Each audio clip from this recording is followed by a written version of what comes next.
నమస్కారం. నేను అనగా పార్వతి రాజ్ కుమార్. మాది దైవలగూడ గ్రామం.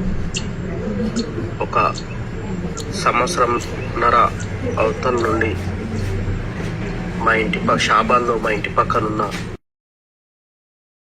అమ్మాయి నా వెంట పడడం జరిగింది.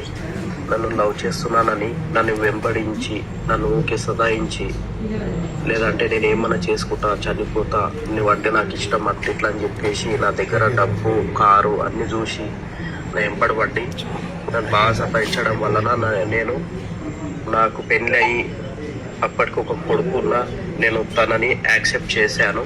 కేసు పెట్టి నన్ను జైలుకు పంపాలని చూస్తారు.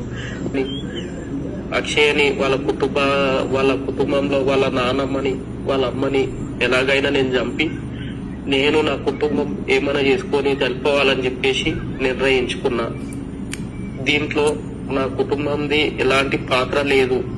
నాదొక్కటి నా సొంత నిర్ణయం నేను తీసుకొని ఈరోజు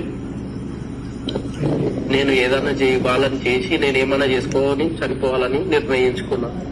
దయచేసి నాకు ఒకవేళ నేను నా కుటుంబం చనిపోతే నాకు భూమి గుట్ట లేదు కాబట్టి ఎలాంటి నా తల్లిదండ్రులకు ఉన్న భూమిలో పెట్టొద్దని నన్ను మా కుటుంబం అందరు నలుగురిని అనాథల లాగా శ్మశాన వాటికలో మమ్మలను కాల్ చేయాలని తెలియజేస్తున్నాను. నాకు ఎలాంటి ఫ్యామిలీ మరియు ఎవ్వరూ లేరు. నేను చేసుకున్న తప్పుకు నేను పురుస్తున్నా.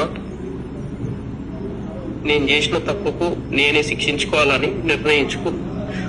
వాళ్ళని ఎలాగైనా హత్య చేయాలని నిర్ణయించుకున్నా.